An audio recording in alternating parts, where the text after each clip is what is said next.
নবীজি একটা হাদিস বলেছেন, ও আমার উম্মতের দলেরা, কিয়ামতের পূর্বে আমার উম্মতের মধ্যে ৭৩টা দল হবে, এর মধ্যে ৭২টা দল জাহান্নামে চলে যাবে, একটা দল জান্নাতের মধ্যে যাবে। সাহাবায়ে কেরাম প্রশ্ন করি, ইয়া রাসূলুল্লাহ, ইয়া হাবিবাল্লাহ, নবী গো, আপনি দয়াল নবী, রহমাতুল লিল আলামিন নবীর কাছে জানতে চাই, আপনি নবী বলেন না ৭২টা দল দুজকে চলে যাবে, একটা দল জান্নাতে যাবে। নবী গো, আমরা তো জাহান্নামে যাইতে চাই না, আমরা সবাই জান্নাতে যাইতে চাই। কথা বলেন ঠিক কি না?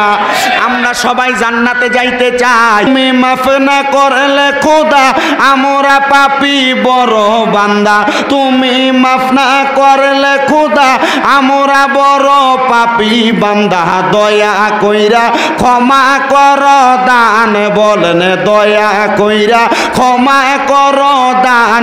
আল্লাহ পরওয়ার গুনাহ খাতা মাফ কর আমার, বলেন গুনাহ খাতা মাফ কর আমার। আল্লাহ পরওয়ার গুনাহ খাতা মাফ কর আমার। তোমার যত বান্দায় আছে, নারী বলো পুরুষ বলো, ইবাদত করে যে তোমার। আপনারা বলেন, আমরা সবাই ইবাদত করি একজনের, তিনি কে? বলেন তিনি কে? ওই আল্লাহর ইবাদত করলে আল্লাহ খুশি না বেজার? আমার আল্লাহ ঘোষণা করে, জগতের বান্দারা রে, আমি আল্লাহ ঘোষণা করলাম, ওয়াশকুরু নি'মাতাল্লাহি আলাইহিম ইন কুনতুম ইয়াহু তা'বুদুন। আবারও শুনেন, আল্লাহ বলেন, ওয়াশকুরু নি'মাতাল্লাহি আলাইহিম ইন কুনতুম ইয়াহু তা'বুদুন।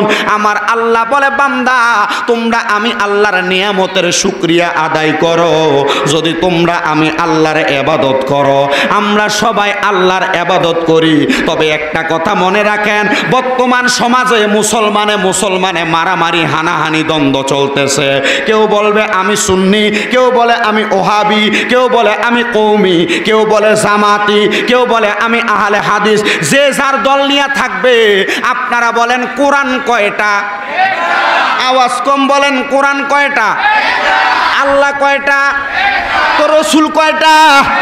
এক আল্লাহর ইবাদত, এক কোরআনের কথা মানি, রসুলকে একজনকে মানি, কিন্তু এই তিনটা একটাও যদি হয়, দল কেন আলাদা হইল?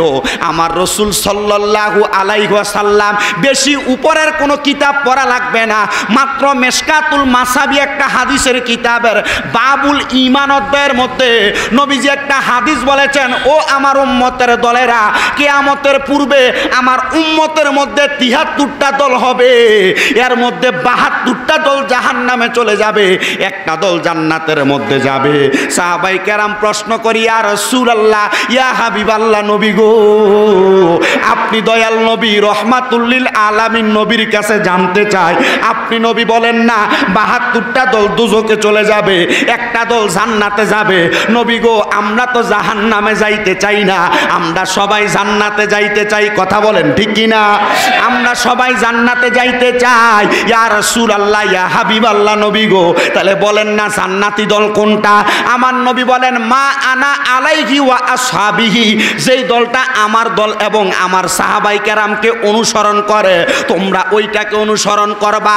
ও বন্ধু, কালিয়াজুরি হযরত আইনুদ্দিন শাহ রহমাতুল্লাহ আলাইহির মাজারের মাহফিলে এই মসজিদের সামনে বৈশা পবিত্র ঈদে মাজিউন নবী সাল্লাল্লাহু আলাইহি ওয়াসাল্লাম, পবিত্র ঈদে মিলাদুন নবী সাল্লাল্লাহু আলাইহি ওয়াসাল্লাম, নূরুন নবী হযরত মুহাম্মদ মুস্তাফা আহমদ মুস্তাফা সাল্লাল্লাহু আলাইহি ওয়াসাল্লাম নবীর শুভাগমনের মাহফিলে বৈশা আপনারা বলেন, আমরা আল্লাহর রাসূল এবং সাহাবায়ে কেরামের অনুসরণ করি কি করি না?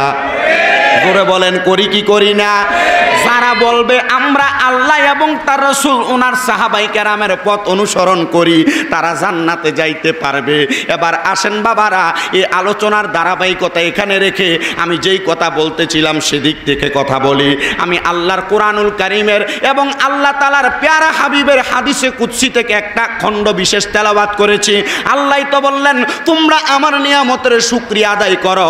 আমি জানতে চাই, আমরা আল্লাহর নিয়ামতের শুকরিয়া আদায় করার দরকার আছে না নাই?